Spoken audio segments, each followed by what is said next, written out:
За сайн байцгаана уу. За Smart BI удирдлагын тайлангийн системийн дашбордын зарим хэсгээс гар утсан дээр ажиллаж байгаа байдлаар та бүхэн танилцуулъя.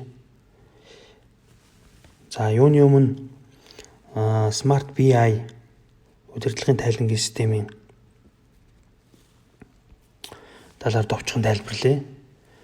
За Smart BI систем нь бол Smart Logic компани, Smart ERP, за бизнесийн байгууллагад зориулсан нөөц төлөвлөлтийн цогц системийн нэг хэсэг байж байгаа. За компани удирдах түвшний, шийдвэр гаргах түвшний хүмүүст зориулсан ийм систем байж байгаа. За одоо компани CEO, CFO гэдэг хүмүүс бол ихэвчлэн ашигладаг. За ERP системийг ерөнхийдөө пирамидаар зөөрлүүлвэл одоо пирамидын яг орой хэсэг гэсэн үг. Тэ? Одоо пирамидын доод хэсэг бол одоо яг анхан шатны одоо мэдээлэл оруулдаг хэсэг үү, тэ? Одоо посын систем ч гэдэг юм уу, тэ? За орой хэсэг бол ерөнхийдөө яг удирдлагад зориулсан BI. За BI гэдэг нь ерөнхийдөө business intelligence гэсэн үг. Одоо дэлхийн нийтэд бол нэлээд тийм түгээмэл хэрэгэлдэг. Одоо мэдээлэлээр үндэслэж шийдвэр гаргадаг ийм түвшин рүү одоо компаниуд маань орцсон явж байгаа. За BI нь яаж ажилладаг вэ гэхээр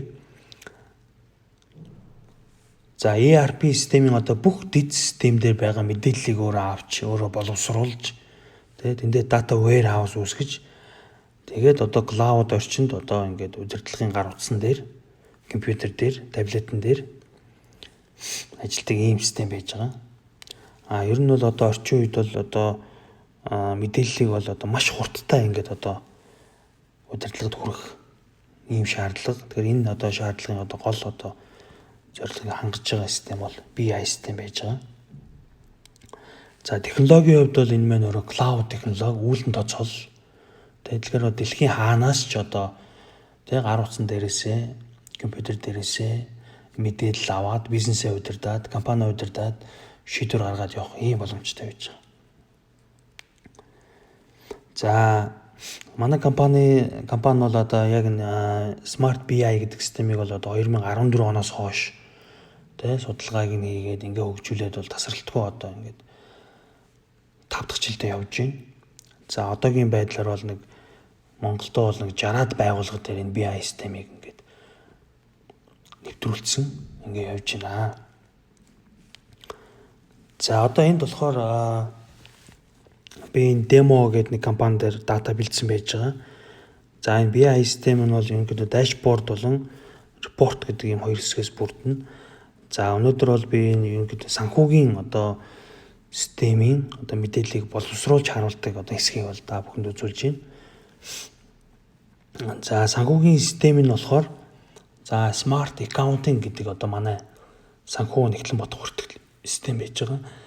За тэгэхээр энэ систем дээр одоо нэгтлэн нэрв менежерүүд маань өдөр тутамдаа за үйл ажиллагаагаа өдөр тутмынхаа ажил бүлгээгээ шивээд ингээ явах юм бол удирдлага бол өдөр тутамдаа мэдээлэл хангалтад ингээд явна гэсэн.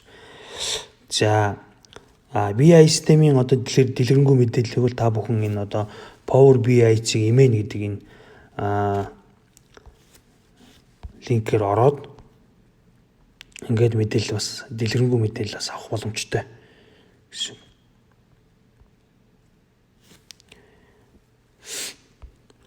За энд болохоор ерөнхий одоо дашборд хэсэгт юу вэ гэхээр тухайн компани одоо балансын мэдээлэл харагдаж байна. За баланс гэхээр одоо хөрөнгө үр төлбөр өмч гэсэн үг тий. Тэгэхээр одоо энэ хөрөнгө үр төлбөр өмчтэй холбоотой мэдээллийг бол ингээ харуулж байна. За энэ BN гэдэг нь одоо billion гэсэн үг. Одоо 1.2 тэрбум гэсэн үг. За M гэдэг нь бол million гэсэн үг, сая гэсэн үг. За ингээд одоо хөрөнгө үр төлбөр өмчтэй мөнгө, бара материал, амлага, хөрөнгө тий. За одоо татварын өөр, нийгмийн татгалын өөр. За хөрөнгө нь одоо ерөнхийдөө одоо яг юу бүрдүүлж байгаа тий. Одоо хөрөнгөөс бол одоо 50-60% нь баг мөнгө байна. За үр төлбөрийн бол 50% нь орчим дансны өглөг байна тий. За эзэмшигчдийн өмчөөс бол ихэнх нь бол тайлан төвийн хөрөнгөлөх заашгүй байна гэдэг балансын түвшний мэдээллүүдийг харж байна. За эндээс орлого үр дүн гэдэг. За орлого үр дүн гэдэг юм бол одоо энэ ашиг алдагдал гэдээ харагдаж байна. За энэ болохоор тухайн жилийн одоо оноос хойших ашиг алдагдал харагдана. За энийг ингээд томруулаад харъя.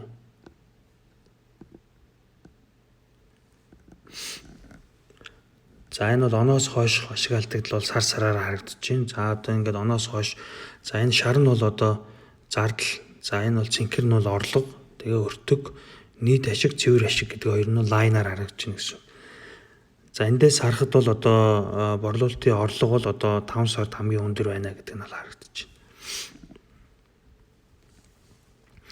За зардал бол ингээд одоо зардал дотроо аль зардал хамгийн их эзлэх хувийг нь эзэлж гин гэдэг нь бол ингээд тримап хэлбэрээр харагдаж байна гэсэн үг. За орлого ерөнхийдөө энэ жил одоо хэдийн хэмжээний орлого байна. Тэ. За зардал хэд байна, өртөг нь хэд байна. За нийт ашигын хувь, тэ цэвэр ашигийн хувь. За ингээд борлуулалт бол ингээд улирал болгон сар болгонороо ингээд мэдээллүүд нь өмнөх онтойгоо харьцуулсан байдлаар за ногоон байвал ерөнхийдөө өссөн байна. За улаан байвал ерөнхийдөө буурсан байна гэдэг байдлаар харагдаж байна гэсэн үг. За зардлын хэсгүүд харагдаж байна. За яшаа цэвэр ашиг гэдэг мэдээлэлүүд харагдаж байна. За энд бол ингээд нэг сард цэвэр ашигтай 2-3 сард бол алдагдaltaй ажилласан байна. За хамгийн өндөр одоо цэвэр ашигтай сар бол 5 сар байна гэдэг нь харагдаж байна гэсэн. За мөнгө урсгал. За мөнгө урсгал гэхээр одоо яг одоо танай компани дансанд тэ хэдэн төгрөг байгаа. Тэ одоо ямар банкнд хэдэн төгрөг байгаа, харилцах хэдэн кассанд хэдэн төгрөг байгаа гэдгийг бол шууд харчиж болж байна. За ингээ оны ихнээс хойш ерөнхийдөө мөнгөнийхөө урсгал үлдэгдлийг ерөнхийдөө харж болж байна. Үлдэгдэл өсөд байна уу, буураад байна уу гэдгийг. За ингээ сар сараар нь бас харж болж байна. За мөнгө орлого бол энэ жилийн хувьд одоо хэдэн төгрөгийн яг мөнгө орж ирсэн байна. Хэдэн төгрөгийн мөнгө гарсан байна гэдгийг бол ингээд өмнөх онтой нь харьцуулсан байдлаар жилээр нь сараар нь улирлаар нь гэдэг нэг үрчлээ харж болж байна гэсэн. За өглөг авлага. За өглөг авлага гэхээр одоо яг хэдэн төгрөгийн авлагатай, хэдэн төгрөгийн өглөгтэй юм. Тэ? Одоо чинь өглөгийн үлдэгдэл нь өсөд байна уу, буураад байна уу? Авлагын үлдэгдэл нь өсөд байна уу, буураад байна уу? Авлага бид нар цуглуулж чадж гинөө гэдгийг бол эндээс харж боломжтой. За одоо яг одоо хинээс хэдэн төгрөгийн авлагатай, хинт хэдэн төгрөгийн өглөгтэй гэдгийг бас харж болж байна. За бараа материал гэдэг хэсгээс бол одоо барааныхаа үлдэгдэл тоог тий одоо ингээд сар сараар нь харж болж байна. За байршил агуулгаараа харж болж байна. Аль агуулга хэдийн хэмжээний бараа байна.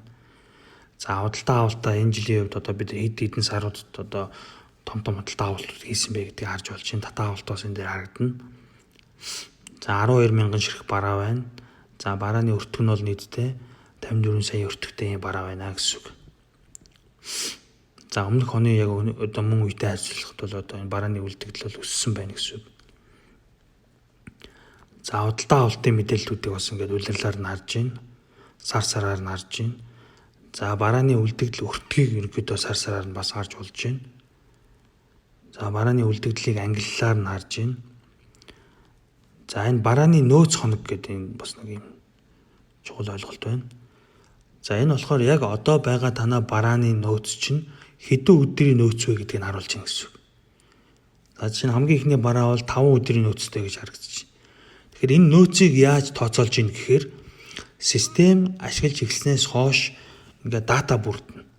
Тэгэхээр дата бүрдэхээр одоо тухайн бараа ерөнхийдөө сард хэдийн хэмжээний борлогддгийг, зарцуулагддгийг, за хэдийн өдөрт одоо дунджаар хэдийн хэмжээний борлуулагддгийг, эсвэл үйлдвэртэй газрууд бол түүхийд нь зарцуулагддгийг, тэ энийг өөрөө систем тооцоод за одоогийн үлдэгдэл чинь өөрөө тэдэн өдрийн нөөц байна гэдгийг нь бол ингээд тооцоолоод харуулцдаг гэсэн үг.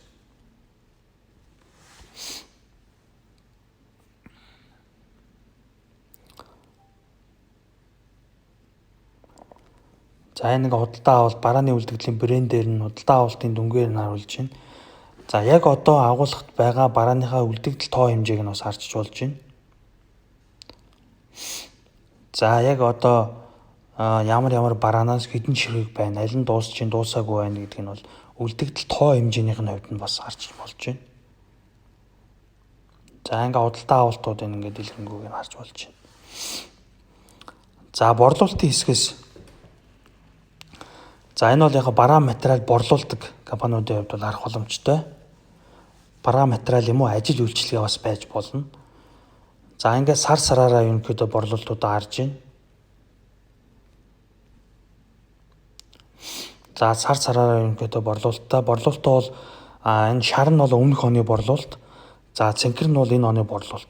Ерөнхийдөө ингээ харахад бол өмнөх онтой харьцуулахад борлуулалт бол өссөн байна. За 5 сарын хувьд бол харин борлуулалт 2 дахин буурсан байна. Тэгээ энэ яагаад борлуулалт бага хийж.